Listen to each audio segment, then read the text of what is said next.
Hello student, welcome to my YouTube channel Arihant lecturer. जितने भी बच्चे क्लास 10th में हैं और 2027 में बोर्ड एग्जाम का पेपर देंगे, ये वीडियो उनके लिए बहुत ज़्यादा इंपॉर्टेंट है।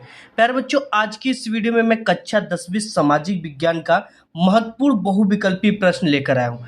प्यारे बच्चों, आपकी पूरे बुक की बात करें तो 350 से ऊपर बहुविकल्पी प्रश्न है। ठीक है, 350 से ज़्यादा, 350 प्लस बहुविकल्पी है।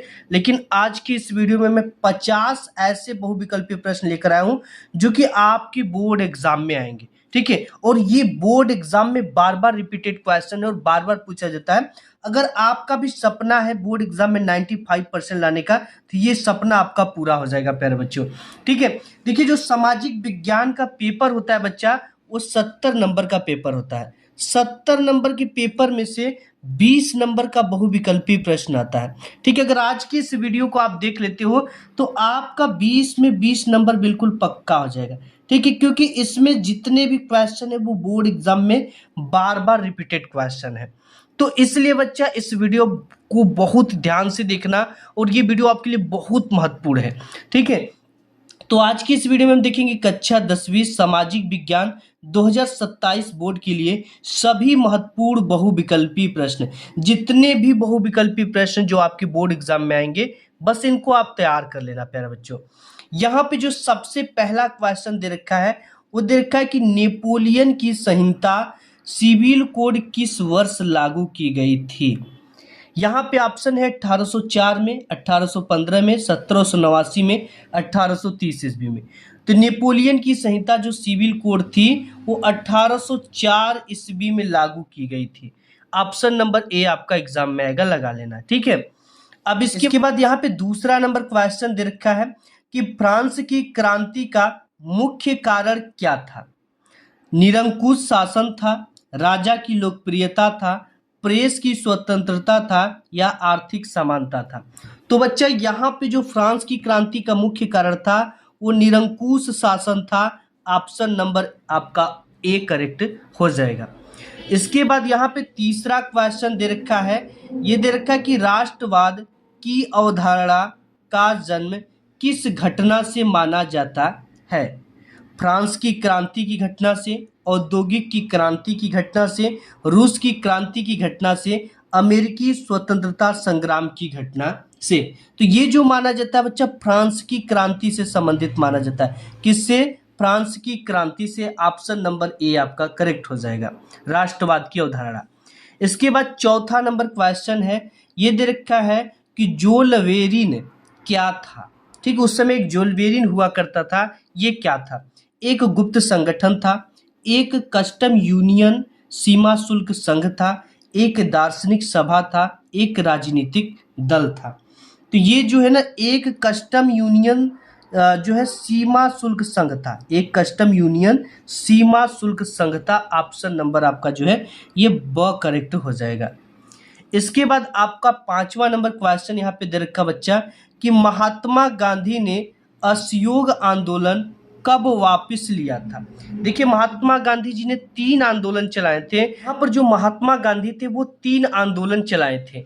सबसे पहला आपका भारत छोड़ो आंदोलन, सविनय अवज्ञा आंदोलन और असहयोग आंदोलन। ठीक है, इसमें जो असहयोग आंदोलन था ये 1920 ईस्वी में शुरू हुआ था। 1920 में असहयोग आंदोलन शुरू हुआ था। ठीक है, असहयोग। और इसके बाद जो भारत छोड़ो आंदोलन था 1942 ईस्वी में चालू हुआ था। कब हुआ था? भारत छोड़ो जो था 1942।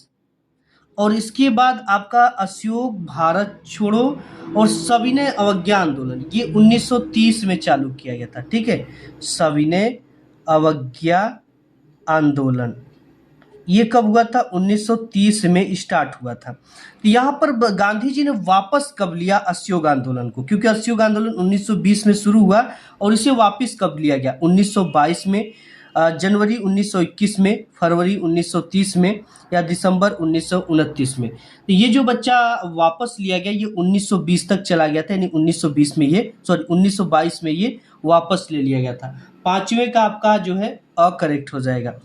इसके बाद नेक्स्ट क्वेश्चन आपका दे रखा छठा क्वेश्चन कि साइमन कमीशन भारत कब आया था। 1928 में आया था, 1927 में आया था, 1930 में आया था या 1919 में आया था? तो ये जो आया था बच्चा 1928 में साइमन कमीशन जो है भारत आया था। इसके बाद 7वां नंबर क्वेश्चन दे रखा है, ये दे रखा बच्चा कि जलियांवाला बाग हत्याकांड किस वर्ष हुआ था? ठीक है, देखिए ये जो घटना जो है हत्याकांड 1919 में हुआ था। कब हुआ था? 1919 में। कभी कभी कैसे क्वेश्चन बोर्ड एग्जाम में पूछता है कि 13 अप्रैल 1919, 15 अगस्त 1919, 10 मई 1919, 5 मार्च 1919। लेकिन जो असली घटना घटी थी वो 13 अप्रैल 1919 ईस्वी को जलियांवाला बाग का घटना घटा था बच्चा। और ये पंजाब प्रांत के अमृतसर के जलियांवाला बाग हत्याकांड में घटित हुआ था। जलियांवाला बाग में घटित हुआ था। देखिए यहाँ पर एक जो है शांति आंदोलन चल रहा था और इसी समय भीड़ को देखकर जनरल डायर कहता है, देखते क्या हो, इन पर गोलियां चला दो। और निहत्थे लोगों पर अंधाधुंध गोलियां चलाई गई थी। वहां के जो कुएं थे, लोग जान बचाने के लिए कुएं में कूदते हैं, कुएं भी लाशों से पट जाती है। 8वां क्वेश्चन है बच्चा कि आनंद मठ उपन्यास के रचयिता कौन है? ठीक है, बंकिम चंद्र चट्टोपाध्याय जी हैं, रविंद्रनाथ टैगोर जी हैं, शरद चंद्र चट्टोपाध्याय जी हैं या मुंशी प्रेमचंद जी हैं? तो आनंद मठ उपन्यास जो है बंकिम चंद्र चटर्जी का काफी प्रसिद्ध ये रचना है।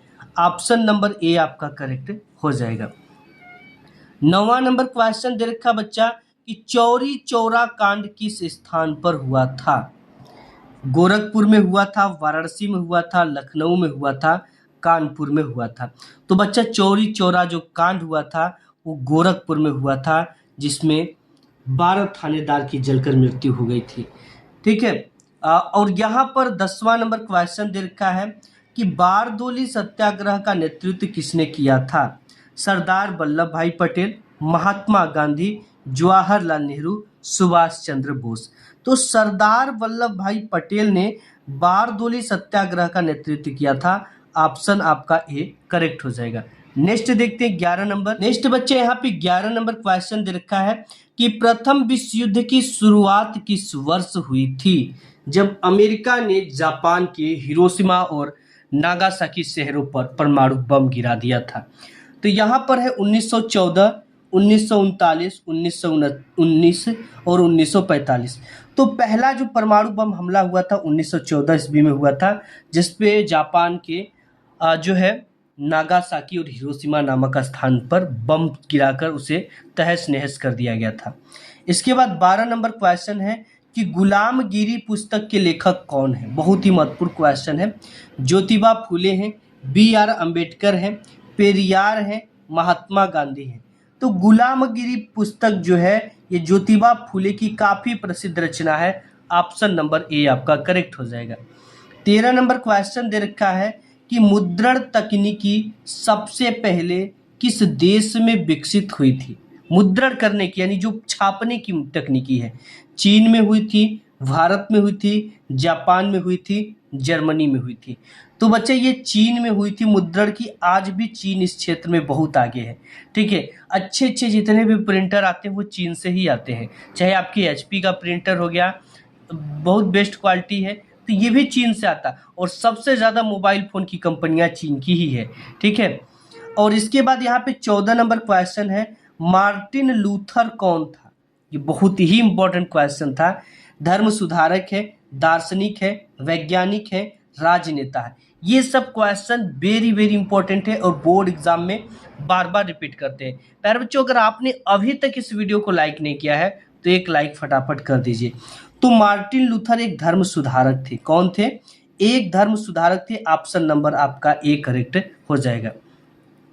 15 नंबर क्वेश्चन दे रखा है कि डिस्कवरी ऑफ इंडिया पुस्तक के लेखक कौन है?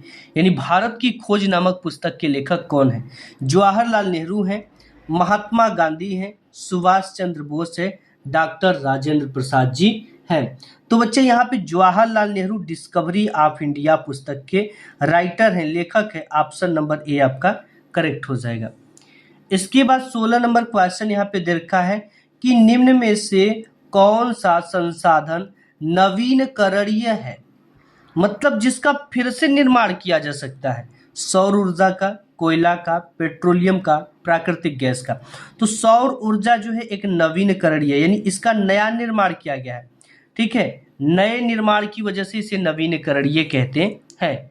17 नंबर क्वेश्चन यहाँ पे दे रखा है कि चिपको आंदोलन किससे संबंधित है? वन संरक्षण से, जल संरक्षण से, मृदा संरक्षण से, वायु प्रदूषण से। बच्चे ये जो चिपको आंदोलन है ये वन संरक्षण से संबंधित है। ये राजस्थान की घटना है जब राजा के द्वारा कीमती वृक्षों को काटकर अपने महल बनाने के लिए सोचा और पेड़ों की अंधाधुंध कटाई करने लगा। तो वहाँ के जो आदिवासी थे जो कि उनकी पत्ती को बीनकर उससे जीवन पालन करते थे, वो वृक्षों से चिपक गए, उसे पकड़कर चिपक गए।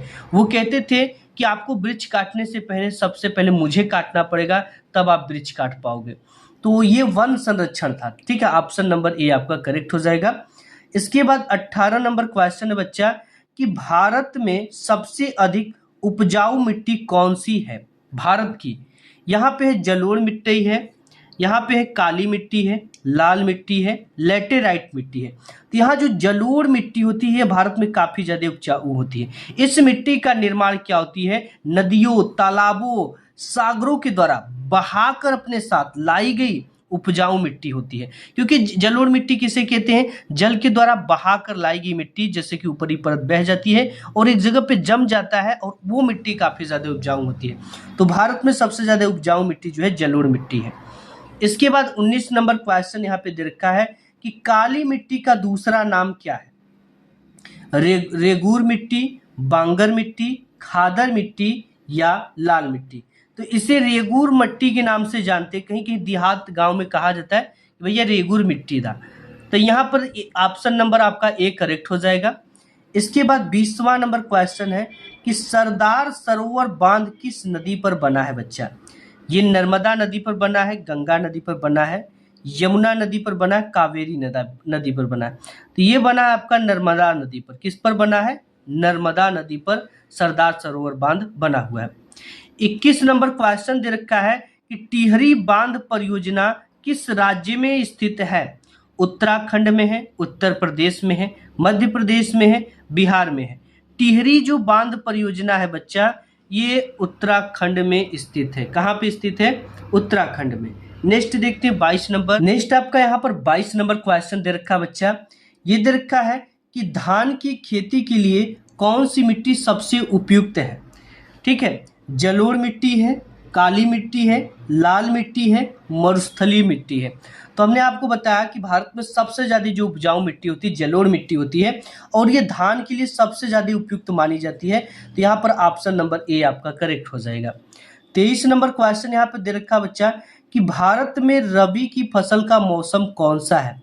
ठीक है, अक्टूबर से दिसंबर की बुआई, जून से जुलाई की बुआई, अप्रैल से मई की बुआई, जनवरी से फरवरी की बुआई। तो इसकी जो बुआई होती है रबी की फसल है अक्टूबर से लेकर दिसंबर तक इसको बो दिया जाता है। ठीक है, इसमें आपका जो है दलहन फसलें आती है, जैसे चना हो गया, मक्का भी की बुआई हो जाती है और गेहूं की भी बुआई हो जाती है। तो ये सब रबी की फसल होते हैं। ऑप्शन नंबर आपका ए जो है करेक्ट हो जाएगा। 24 नंबर क्वेश्चन दे रखा है कि झूम खेती कृषि को उत्तर पूर्वी भारत में क्या कहा जाता है? तो यहाँ पर क्या कहा जाता है? स्लैश एंड बर्न, कर्तन एवं दहन, बागानी कृषि, गहन जीविका कृषि, वाणिज्यिक कृषि। तो इसे कर्तन एवं दहन कहा जाता है। झूम खेती को क्या कहा जाता है? कर्तन एवं दहन। ठीक है, कि करो और दहा दो।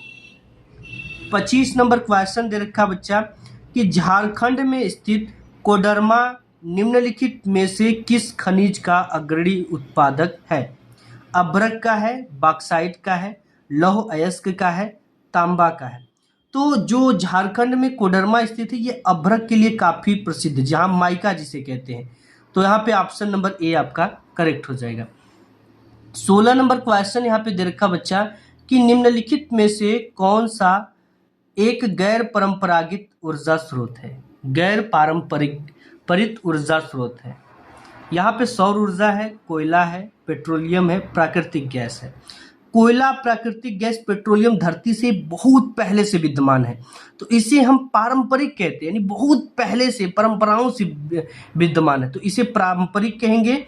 और गैर पारंपरिक कहेंगे जिसे मनुष्य ने खुद बनाया है, उसी ऊर्जा से, प्राकृतिक ऊर्जा से ही ऊर्जा बनाया है। जैसे सौर ऊर्जा हवा से चलता है, तो ये आपका हो गया गैर पारंपरिक ऊर्जा स्रोत। अब इसके बाद 27 नंबर क्वेश्चन दे रखा बच्चा कि मुंबई हाई किस लिए प्रसिद्ध है? पेट्रोलियम उत्पादन के लिए, कोयला खनन के लिए, परमाणु ऊर्जा के लिए, सौर ऊर्जा के लिए। तो देखिए जो मुंबई हाई है ये पेट्रोलियम उत्पादन के लिए काफी प्रसिद्ध है। ठीक है, यहाँ पे पेट्रोलियम का संशोधन भी होता है जब विदेशों से आता है, क्योंकि मुंबई के जो है तटीय क्षेत्र पर स्थित है।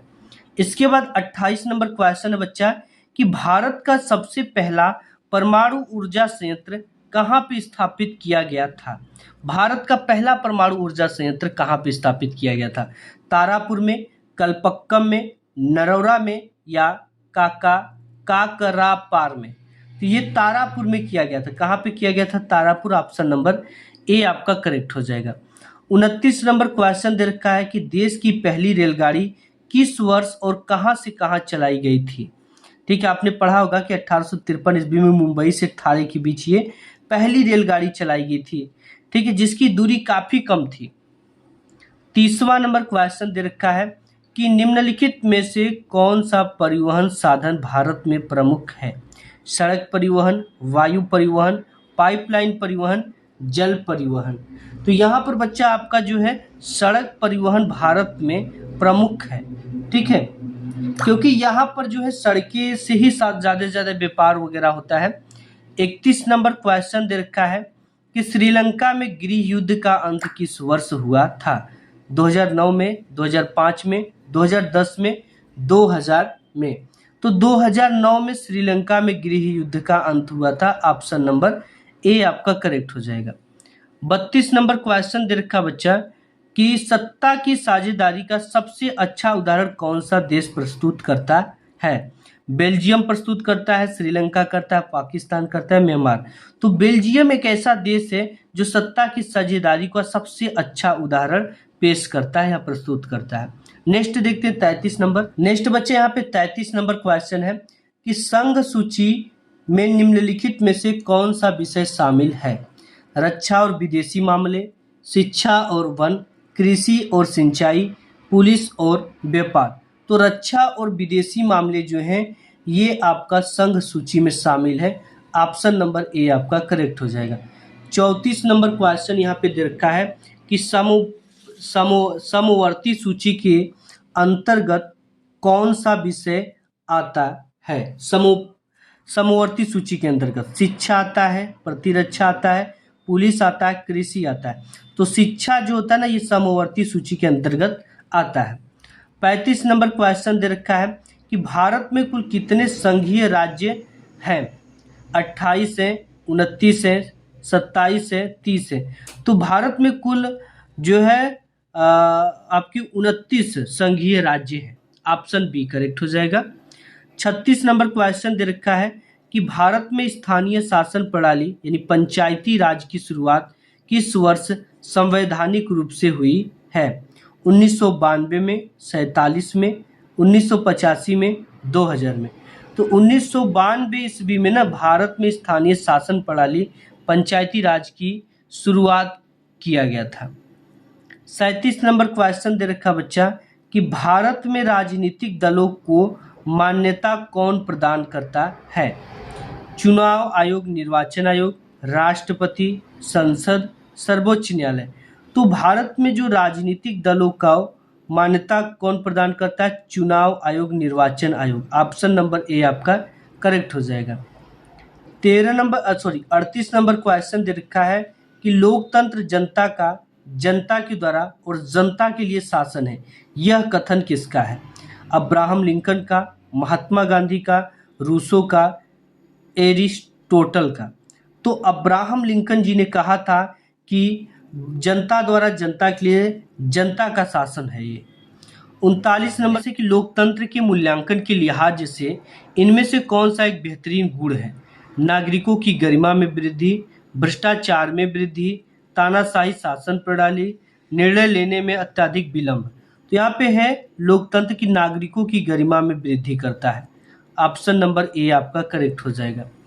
इसके बाद 40 नंबर क्वेश्चन दे रखा है कि भारत में किस प्रकार की शासन प्रणाली है। संसदीय लोकतंत्र है, सैन्य शासन है, राजतंत्र है, तानाशाही है। तो बच्चा इसमें संसदीय लोकतंत्र है, ठीक है। संसद द्वारा चुने जाते हैं और एक सरकार बनाते हैं पार्टी, तो यही है संसदीय लोकतंत्र शासन प्रणाली है। 41 नंबर क्वेश्चन दे रखा है कि विकास का मुख्य आधार क्या माना जाता है। ठीक है, ये आपके गांव के विकास की बात नहीं की जा रही है, ये डेवलप की बात की जा रही है। यानी डेवलप का मुख्य आधार क्या माना जाता है। प्रति व्यक्ति आय और साक्षरता, केवल धन, केवल क्षेत्रफल, केवल जनसंख्या।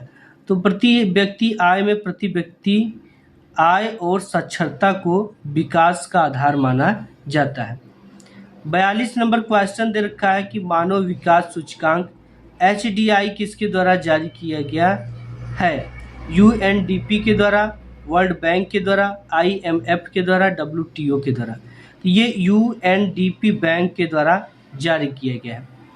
43 नंबर क्वेश्चन है कि निम्नलिखित में से किस क्षेत्र को सेवा क्षेत्र कहा जाता है। तृतीय क्षेत्र को, प्राथमिक क्षेत्र को, द्वितीय क्षेत्र को, कृषि क्षेत्र को। तो यहाँ पे जो तृतीय क्षेत्र है इसे जो है सेवा क्षेत्र भी कहा जाता है, क्योंकि ये सेवा प्रदान करने का कार्य करता है। जैसे कि पहला और दूसरा जो क्षेत्र होते हैं, 4 क्षेत्र है। पहला दूसरा, एक तो कृषि से संबंधित निर्माण करता है, दूसरा चीज़ों को पहुंचाने का कार्य करता है। और इन दोनों को कहीं ना कहीं ले आने के लिए तृतीय क्षेत्र की आवश्यकता होती है, इसे सेवा क्षेत्र कहा जाता है। नेक्स्ट बच्चा आपका 44 नंबर देख लेते हैं। 44 नंबर क्वेश्चन दे रखा है कि मनरेगा योजना के तहत ग्रामीण श्रमिकों को वर्ष में कितने दिनों की रोजगार की गारंटी दी जाती है। 100 दिन, 150 दिन, 200 दिन, 365 दिन।